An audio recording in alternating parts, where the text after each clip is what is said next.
Muy buenas tardes, amigos de Proyecto Hola Yucatán. Tenemos el honor y el gusto de encontrarnos con uno de los íconos del guión en México. El cine mexicano ha dejado huella en la vida de este personaje y tenemos hoy el honor y el gusto de saludar a la maestra Beatriz Novaro. Maestra, muy buenas tardes, muchísimas gracias. Buenas tardes, muchas gracias. Maestra, antes que nada, díganos cómo ha sido su estadía en Mérida, cómo se ha sentido. Pues me siento muy a gusto, me parece una ciudad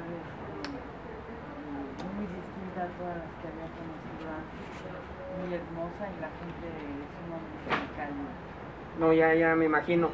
Maestra, por otro punto, en perspectiva del cine mexicano y sobre todo en los cortometrajes peninsulares, los cortometrajes y los proyectos que se enfocan hoy en la península de Yucatán, ¿cuál es la perspectiva que usted tiene acerca de estos proyectos?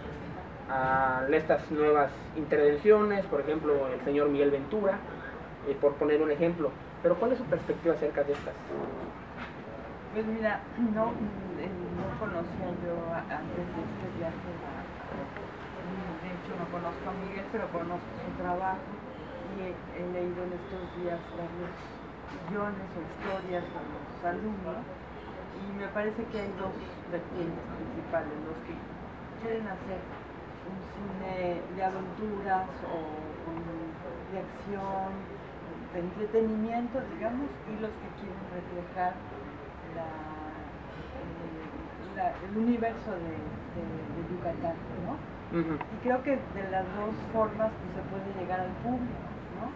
Porque por un lado, pues una beta siempre ha sido el cine que entretiene, ¿no? El cine divertido, que todos queremos ver para relajarnos, para disfrutar los fines de semana, pero también está la otra necesidad de expresar nuestra cultura, ¿no? Como espectadores, de vernos reflejados en pantalla, ¿no? Eso se ha perdido mucho con los años, no sé si recuerdes, pero en los años 50, 40, ¿no? El público iba sobre todo a ver cine mexicano y se identificaba con los personajes, los disfrutaba no solamente porque estaban entretenidos o no, sino porque además expresaban su cultura, le daban identidad. Y esta identidad plasmada en Ismael Rodríguez, Miguel M. Delgado, los hermanos de Anda. Así es. Entonces yo creo que ese cine pues, también tenemos que hacerlo, ¿no? Porque ahora más que nunca pues, el país necesita una identidad fuerte, porque se está desmembrando, se está rompiendo. Y una de las funciones del cine en el mundo es eso, es dar identidad al pueblo, expresar una cultura. Entonces me pareció muy interesante la experiencia de mi aquí, porque efectivamente creo que hay las dos fuentes principales que alimentan. Usted ha sido protagonista de esta evolución, como bien decía, reiteraba usted hace rato, el cine mexicano de identidad de los años 40, 50, me atrevo a pensar hasta los años 60, que es cuando siento, muy personalmente, que esta identidad se pierde para dar paso a una evolución. Y usted como protagonista de esta evolución en los años 70, 80, 90, cuando se pierde esta evolución en el cine mexicano, ¿perspectiva a qué? ¿A qué viene esta evolución? En definitiva, o sea, en decisión, ¿a qué piensa usted que esta evolución se da? Sí, yo creo que en parte fue que hubo varios momentos, ¿no? Uno de ellos fue que terminó la Segunda Guerra Mundial y el cine de Hollywood empezó a tener una enorme influencia y ya no le interesó apoyar la industria mexicana, que se la había apoyado con el gobierno mexicano, le habían dado la nutrición necesaria para levantarla y se la suspendieron. Por otro lado, reiterativas crisis económicas en el país, sobre todo con las devaluaciones constantes de la moneda, pues hicieron que fuera cada vez más difícil por la cuestión de que el dólar resultaba muy caro y todos los insumos del cine se pagaban en dólares. Entonces empezó a haber un descenso muy fuerte y se retiró un apoyo gubernamental. Entonces eso pues necesariamente hizo que empezara a desmantelarse la industria que existía. Entonces tiene que haber una voluntad explícita de volver a levantar, que la ha habido, ¿no? Está lo del apoyo del 26 y están los fideicomisos que han levantado bastante al cine, porque de que se producían 3 películas al año, de pronto están produciendo más o menos 70 películas al año. Y creo que hay de nuevo estos dos intentos, ¿no? El de reflejar la cultura y la necesidad de expresión del país, y el otro cine que pretende ser más divertido, y está el que creo que logra juntar las dos cosas. Las pocas películas que han logrado juntarlas han sido éxitos internacionales. Claro. En esta evolución que hablábamos hace rato, maestra, ¿dónde llega a la vida de Beatriz Nubarro el guión? ¿O qué representa para Beatriz Nubarro el guión? Pues la verdad ha sido una experiencia muy vital para mí, porque yo escribo poesía y narrativa, y esos son actos muy solitarios. Entonces, bueno, por azares del destino me fui metiendo a la escritura del cine, y pues ese combina esas dos partes que son para mí necesarias, ¿no? Por un lado es algo solitario, pero por otro lado también me agobia la soledad. Entonces el tener un grupo de amigos con los que termino de escribir el guión, ¿no? O incluso con los actores que participan junto conmigo de alguna manera, que los tengo a la vista cuando estoy escribiendo, y luego les enseño lo que les voy haciendo, y ellos me retroalimentan. Entonces la verdad ha sido mi sueño dorado, ¿no? De estar como en la misa y en la procesión. Definitivamente. Cabe destacar, amigos de Proyecto Lo Yucatán, que la señora, la maestra Beatriz Nubarro, ha tenido la oportunidad de laborar con las figuras de talla de María Rojo, Ernesto Gómez Cruz, estas películas tan marcadas como Danzón, Lola, Azul Violeta, El Jardín del Edén. ¿Qué les dejan estas obras? Sobre todo Danzón, que dicho sea de paso ha sido una de las más representativas del cine mexicano de los 90. Sí. Danzón. Pues a mí me dejó una experiencia muy vital también, porque bueno, en el caso de Danzón, porque tuvo una relación muy orgánica con la gente de Veracruz. De hecho, ahorita que hubo el festejo del Danzón, nos invitaron al carnaval y había un carro alegórico del Danzón, y fue María Rojo, y fue que interpretaba a su pareja de baile, y estaban bailando en el carro y todo el mundo saludaba. En fin, como que fue una experiencia donde te das cuenta que el cine sí es de las artes que tienen más contacto y vínculo con los pueblos, si realmente los expresas o ellos se sienten reflejados en la pantalla. Entonces bueno, eso fue una sorpresa. O sea, yo iba a bailar en México en los salones de baile con unas tías chiquitas, me pareció un lugar maravilloso. Entonces pues, se nos ocurrió a mi hermana y a mí ponernos a escribir sobre eso, pero sin saber que eso iba a tener éxito, ¿no? Y la verdad en su momento tuvo mucho éxito, y sobre todo hay mucha gente que la sigue viendo porque les gusta el danzón, porque les gusta la idea de la Ciudad de México de antes, ¿no? Que está representada ahí en la pantalla, porque tiene mucho humor, ¿no? En fin, porque hay grandes actores en los escenarios, y fue una sorpresa, ¿no? Que siempre estaré agradecida, porque son regalos de la vida, ¿no? Claro. Maestra, en la perspectiva actual, ¿qué le haría falta o qué le falta al cine mexicano para, si no compararse a las grandes producciones hollywoodenses, pero por lo menos para que, como bien decía usted, que el mexicano siente esa identidad con su cine, para que el mexicano pueda decir, esto es mío? Pues yo creo que sí se necesita que se descentralice el cine, ¿no? Que haya formas donde el propio gobierno no requiera de que la gente tenga que ir allá a pedir los apoyos, porque bueno, pues es un gasto extra, ¿no? De desplazarse, porque tienes que concursar, tienes que presentar muchas carpetas, muchos papeles, que bueno, pues es una inversión de dinero y nunca estás seguro de que vayas a lograr que te paguen, porque hay una competencia grande. Entonces yo creo que si se pudiera que los propios estados manejaran dinero de producción, que hubiera producciones locales, o sea, que no tuviera que todo ir hacia el centro. Ahora además como ha hecho mucho más ligero en términos de la tecnología, el cine, pues es una oportunidad. Comparado con el internet y con todas estas cosas, la verdad es que la retroalimentación, digo, antes salías del DF y la gente no sabía nada, o sea, pasabas un corto y decían, ay, aquí nunca lo hemos visto, aquí todos lo han visto por internet, por YouTube. El caso es que hay una retroalimentación que el país entero va creciendo a un ritmo más o menos en términos de cultura similar. Entonces lo que falta es pues, la descentralización económica de los porque en el momento que haya apoyos locales, que los hay, ¿no? A través del FONCA, pero no solamente para escribir o para las artes, sino básicamente para la producción. Y bueno, lo que están haciendo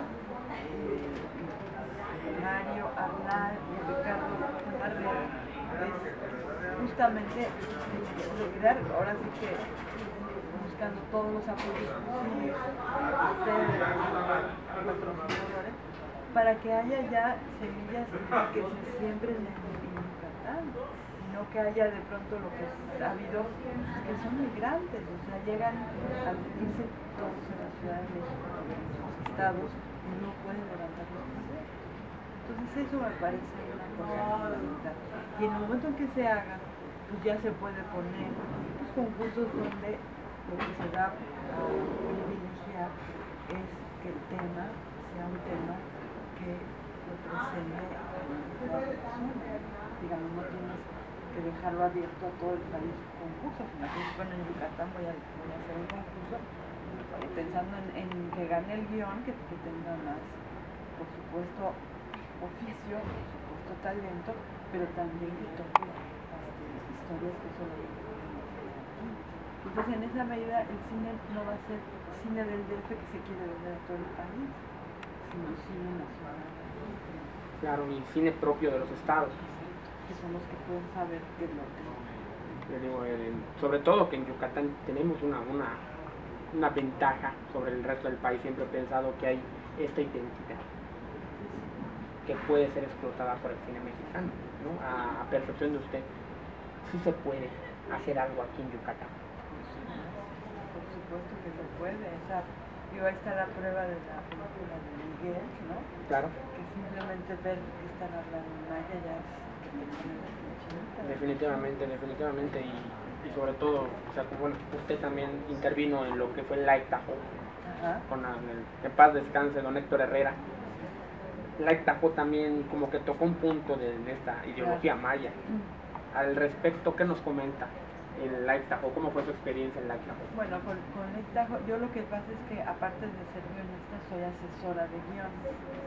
Entonces mucha gente me pide que lea sus guiones y les dé, pero yo, digamos, ahí soy muy cauta, yo nunca intervengo en el contenido. O sea, yo nunca digo, lo que tienes que hacer es escribir sobre esto, que eso no es un papel. Eso lo hago en mis trabajos, escribo lo que yo quiero, pero a los demás yo lo que ayudo es en el oficio. Entonces, Fernando y Paula Markovich me dieron su sinopsis y tuvimos una serie de charlas sobre cómo desarrollar la estructura de la película, ¿no? Y bueno, pues básicamente eso fue decir claro. Sobre los contenidos y no me atrevería porque nunca me meto, o sea, sí les pregunto ¿qué quieres contar? Otorga una orientación. ¿Y qué te gustaría que yo sintiera? Para que yo te diga si lo sentí o no, ¿no? Para que esa su conejillo de India y su tecnoestructura, ¿no? Sí, definitivamente. Porque la estructura es básica, o sea, no nada más basta con tener una buena historia, sino con saberla distribuir para que en una hora y media no tenga baches, ¿no? Tiene algo de ingeniería, de arquitectura, y eso nos falla. Y sobre todo busque, que no canse. Que no canse. Y eso son mañas, como hay mañas para hacer los puentes o las casas, ¿no? Los arquitectos saben qué mañas para que no se caiga el techo. Igual hay mañas en el guión para que la película apunte hacia ahí cada vez más veloz y Una cosa que me causa curiosidad, maestra, pero creo que ¿cómo se lleva Beatriz con María Novaro? muy bien. ¿Cuál es la relación de Beatriz Novaro con María Novaro? Pues mira, somos huérfanos. hace muchos años y pues somos 5 hermanos, pero son 3 hermanos mucho mayores y luego estamos ella y yo. Y pues vivimos en el mismo edificio con nuestros hijos juntos. Entonces, pues, digamos, una gran familia. Pues nos hemos tenido que apoyar una a la otra. Claro, y de esto han salido, como reiteramos, grandes producciones de este binomio Novaro. Beatriz atrás y María al frente. Bueno, aunque también atrás, pero María también ha significado su pilar muy grande para los años 90, la década pasada para el cine mexicano. Sin embargo, maestra, Fonca representa un apoyo muy importante para estos cineastas. Sin embargo, maestra, en la percepción propia del pueblo, en la percepción propia de la gente, vemos muy lejano el cine mexicano de aquí a 10, 20 años, ¿no? Que sea un cine mexicano de nivel, que sea un cine mexicano que digo, podamos competir en grandes festivales, digo, Cannes, Venecia, el cine de San Sebastián. No, para nada, yo creo que, mira, hay un problema. Una es esto de los apoyos, pero en realidad se está haciendo muy buen cine. Lo que pasa es que no se exhibe. Y no se exhibe no porque los espectadores no lo quieran ver, sino porque los exhibidores le dan prioridad a Disney. Y tú, digamos, agarras a tus hijos de tu familia y sabes qué pasa. Eso no es nada más porque la película sea buena. Eso es porque hay atrás un aparato que te hace ir, te empuja, porque los niños presenten. Y en cambio, el año pasado ganó una película Cámara de Oro mexicana. Y hace 3 años ganó otra Cámara de Oro mexicana. No se ha visto, no se sabe, no se conoce su trayectoria. ¿Por qué? Cuando ganó Los Olvidados en Cannes, en México primero se prohibió que se viera porque pensaban que estaba denigrando el país porque hablaba de la pobreza. Aunque era una realidad que era verdad. Era una obra de arte. Ya cuando Octavio Paz la reconoció, entonces le abrió. Ahorita no hay un Octavio Paz que le abra las puertas al cine mexicano que está ganando. Pero sí hay muy buen cine mexicano y sí está ganando los festivales. Ahorita se llevaron 10 películas a San Sebastián mexicano, porque están haciendo retrospectiva. Pero los mexicanos no habla de malinchismo. O habla de un aparato mercadológico. Absolutamente, un aparato mercadológico que dices. ¿No? Sí. Entonces, si el público no tiene en la tele, y en tu casa, y en los carteles, y todo alrededor vea cine mexicano, ¿cómo va a comprar Coca-Cola y no va a comprar otro refresco? Porque hay un aparato que lo respalda. Entonces, por eso te digo, tiene que haber una voluntad clara y explícita de decir, defendamos nuestra identidad mexicana. Porque es lo único que puede sostener que el país esté. Correcto. ¿Cómo es un buen guión para Beatriz Novaro? Pues digamos, te voy a decir un ideal, ¿no? Un ideal para mí es que sea original, ¿no? O sea, estoy diciendo así, me voy a las grandes ligas, no estoy diciendo que eso sea lo único que se puede filmar, ¿no? Pero si se abre puertas va a ser que sea de una gran originalidad. No, qué maravilloso conocer. O sea, que nos sorprenda. Esas son 2 cosas muy importantes.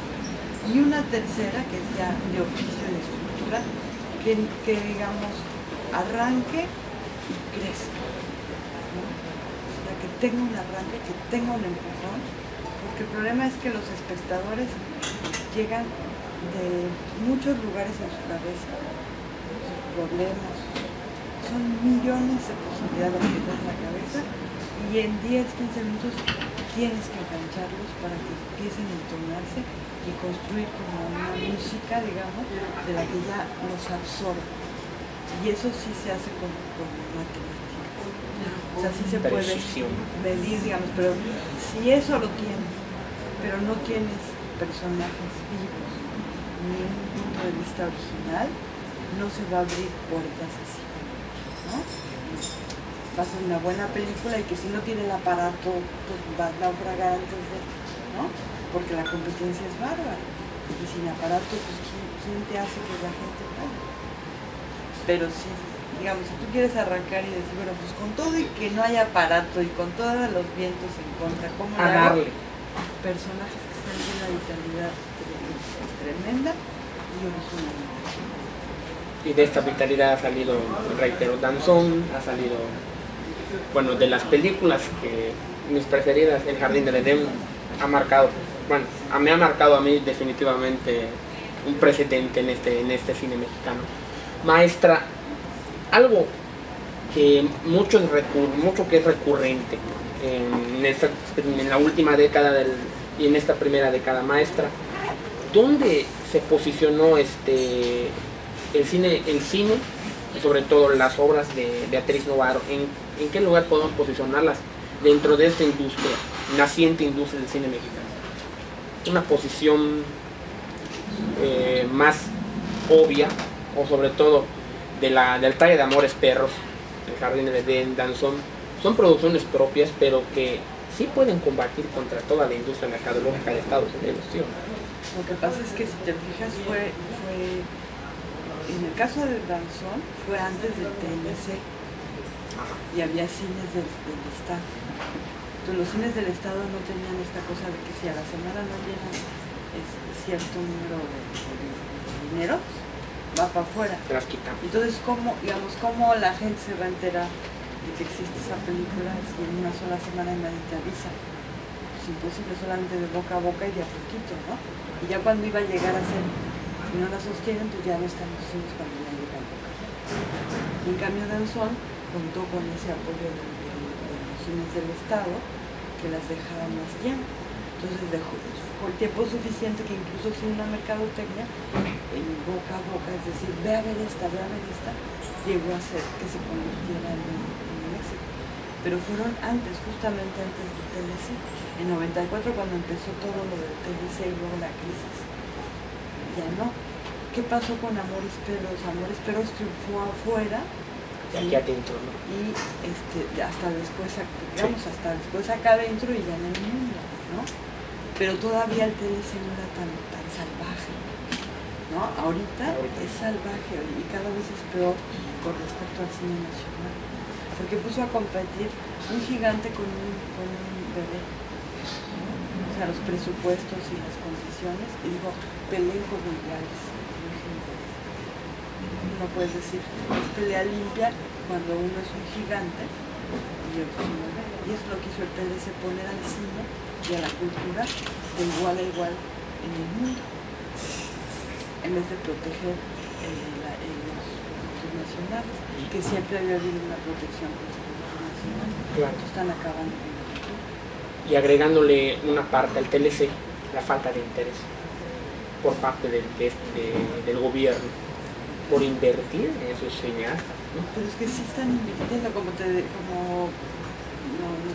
pero como pensaba decirte, Hacienda está poniendo mucho dinero ahorita para el cine. Se hacen 70 películas que no tienen comparación con Hollywood, pero si las comparas con las 3 o 4 que se hacían normalmente, pues eso era la cosa. Pero no se pueden exhibir, porque los exhibidores no les interesa porque les interesa la ganancia de inmediato. Pero están perdiendo al país, se está desmembrando. Y yo creo que tiene que ver con la idea de pertenecer a una comunidad y proteger una comunidad, y eso se necesita tener un patriotismo para que hacernos sentir que somos algo. Hacernos sentir.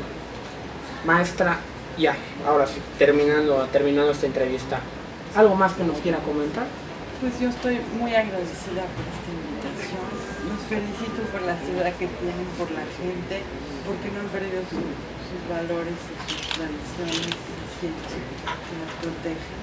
Cada persona que las protege con su actitud y con su orgullo, porque sí siento que hay un orgullo de ser yucateco. Muchos de esos admiro profundamente.